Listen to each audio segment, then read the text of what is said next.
वहीं उसकी बात सुनने के बाद में जो मनीषा थी वो अपना सर हिला देती है और कहती है, ठीक है टीचर, अगर आप ऐसा कह रहे हैं तो मैं जल्दी जाती हूँ और नंदनी को भी कह देती हूँ और मैं भी जाकर अपने लिए एक बीस्ट की एनर्जी ऊर्जा को अवशोषित करने की तैयारी कर लेती हूँ। ये शब्द कहते हुए यहाँ पर मनीषा के मन में फटाके फूट रहे थे।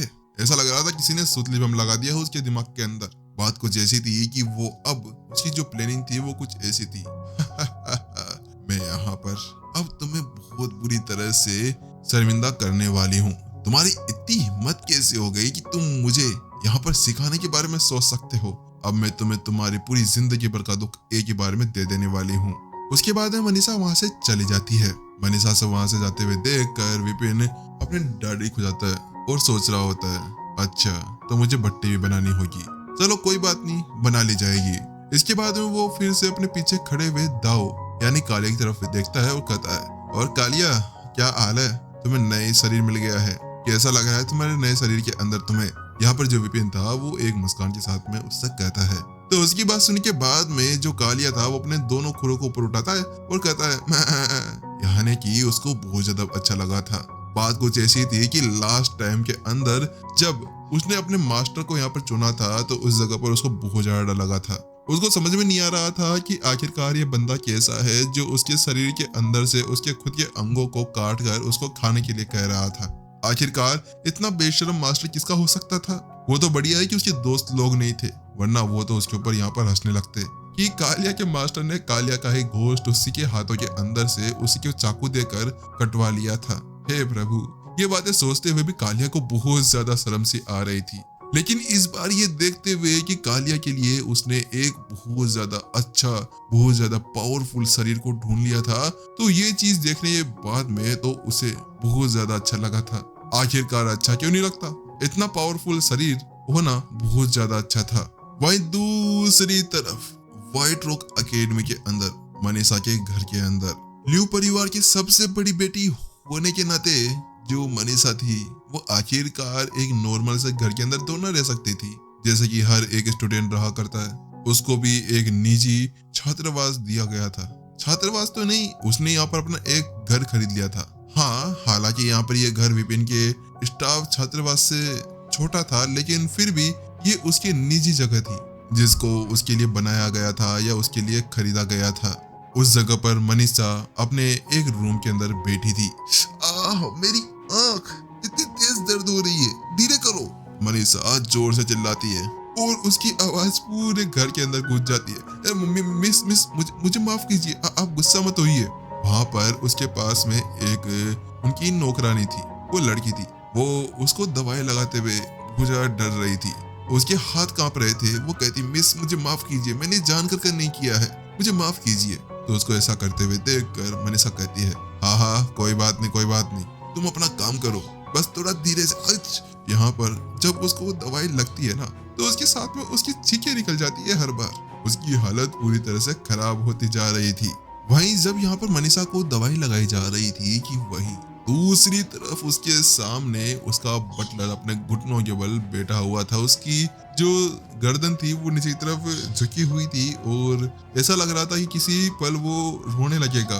वहां पर वो कहता है, मिस मुझे माफ कीजिए, ये शायद मेरी गलती थी, मुझे माफ कीजिए, मेरी वजह से आपको ये चोट लगी है। तो उसके साथ में वो कहती है, तुम पागल हो क्या, तुमने क्या उसको यहाँ पर गलत इशारा किया था, उसने मुझे क्यों लात मारी। जो मनीषा थी वो उससे चिल्लाते हुए कहती है। तो उसकी बात सुनने के बाद वो कहता है, नहीं मैंने ऐसा कुछ नहीं किया, मैंने सही में उसको यहाँ पर सही बातें कही थी। मैंने यहाँ पर पहले से दाऊ को सिखा दिया था कि उसको विपिन को लात मारनी है, मैंने ऐसा कुछ नहीं किया। जो यहाँ पर बटलर था वो उससे कहता है और उसको समझाने की कोशिश करने लगता है। आखिरकार वो समझाया क्यों नहीं, अगर उसको यहाँ पर समझाया नहीं गया तो शायद ये हो सकता था कि उसको यहाँ पर मार दिया जाए। इसी वजह से वो पहले से उसके लिए तैयार बैठा हुआ था।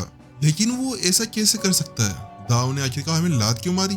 मनीषा बहुत ज्यादा कंफ्यूज लग रही थी। तो बटलर कहता है, कहीं ऐसा तो नहीं कि जो वो सहायक टीचर है उसने पहले से दाऊ को अपने नियंत्रण के अंदर कर लिया हो। लेकिन उसकी बात सुनने के बाद मनीषा कहती है, नहीं ऐसा नहीं हो सकता है।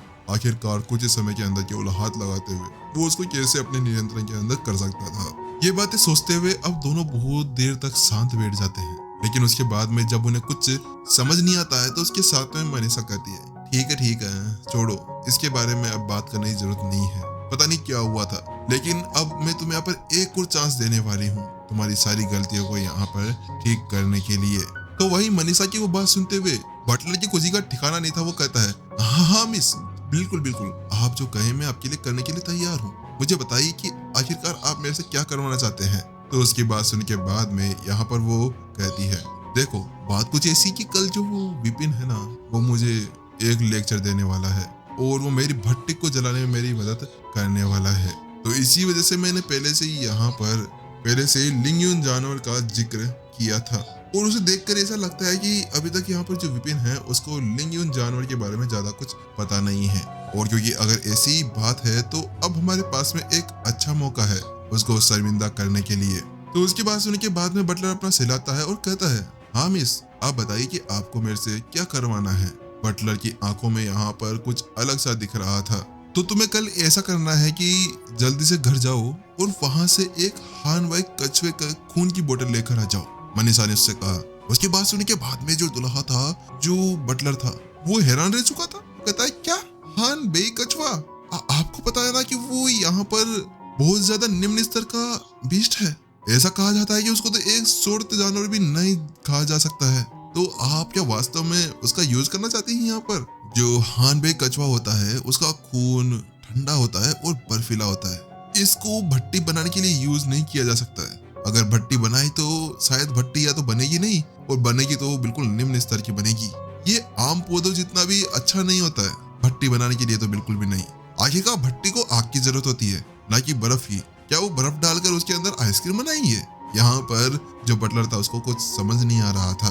तो उसकी बात सुनने के बाद में जो मनीषा थी वो मुस्कुराती हुई कहती है, बटलर आप समझे नहीं मेरी बात।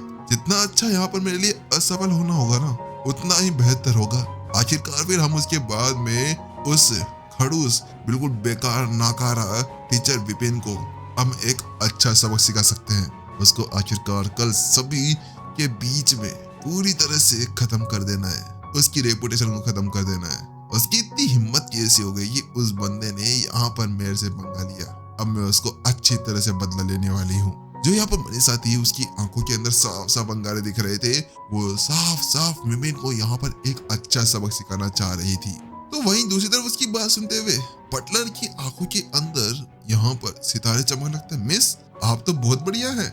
ये एक बहुत अच्छा आइडिया है। अगर ऐसा कुछ किया तो उसके बाद में ये तो बिल्कुल काबिल है कि कल से यहाँ पर अकेडमी के अंदर विपिन की बहुत अच्छी तरह से हंसी उड़ाई जाएगी। वो एक हंसी का पात्र बनकर रह जाएगा। सभी उसको जोकर के नजरों से देखने लगेंगे। जो यहाँ पर बटलर था वो उससे कहता है। वहीं जब यहाँ पर वो लोग बातें कर रहे थे कि वहीं दूसरी तरफ रम्या के घर के अंदर रम्या भी अपनी एनर्जी को एब्जॉर्ब कर रही थी। लगातार एनर्जी को एब्जॉर्ब करते हुए देखकर जो नंदनी थी वो जले बिना नहीं रह सकी। वो देख पा रही थी कि कैसे यहाँ पर उसकी दोस्त उससे मजबूत और ताकतवर होते हुए जा रही थी। और ये सब कुछ महसूस करते हुए नंदनी को कोई जलन से तो हो रही थी। हाँ, माना कि वो दोनों बहुत ज्यादा अच्छे दोस्त थे, लेकिन दोस्त के नाते वो यहाँ पर जलन को रोक नहीं सकती थी। आखिरकार ये तो एक बिल्कुल नॉर्मल सा फंडा है कि इंसान एक दूसरे से जलता ही जलता है। उसी तरह से यहाँ पर जो नंदनी थी वो भी उससे जलते जा रही थी। और इसके अलावा सबसे अलग बात जो थी वो यहाँ पर ये थी कि प्रिंसिपल गजानन ने रम्या की मदद की थी उसकी भट्टी को जलाने के लिए। लेकिन अभी वो क्या करे? वो प्रिंसिपल गजानन की कोई स्टूडेंट तो थी नहीं, इसी वजह से वो उनकी मदद नहीं ले सकती थी। और यही उसके लिए बहुत बुरी बात थी, वरना वो अभी यहाँ पर अपनी दोस्त की तरह ऊर्जा भंडारण क्षेत्र के शुरुआती चरण के ऊपर तो पहुंच ही चुकी होती, जहाँ पर ऊर्जा को इकट्ठा किया जाता है। लेकिन अब तक यहाँ पर जो नंदनी थी उसको ये समझ नहीं आया कि उसके पिताजी ने उसके लिए ये सब कुछ क्यों किया था। आखिरकार प्रिंसिपल गजानन तो उसको पहले से भर्ती करना चाह रहे थे और आखिरकार उसको यहाँ पर एक साधारण से टीचर के हाथों में दे दिया गया था। क्या उसके पिताजी उसको चाहते नहीं थे? क्या वास्तव में उसके लिए एक अच्छा और बिल्कुल बेटा घटिया निर्णय लेना ठीक था? लेकिन अब नंदनी अपने आप को रोक नहीं पाती है और वो कहती है, रम्या, क्या तुम मुझे बता सकते हो कि आखिरकार तुम अभी एक साथ कितने सारे सोर्स ऊर्जा के धागों को एब्जॉर्ब कर पा रही हो? तो उसकी बात सुनने के बाद में रम्या अपनी आंखों में चमक के साथ में कहती है, अरे नंदनी, मैं यहाँ पर कम से कम 140 धागों को एक साथ एब्जॉर्ब कर पा रही हूँ, वो भी एक दिन के अंदर।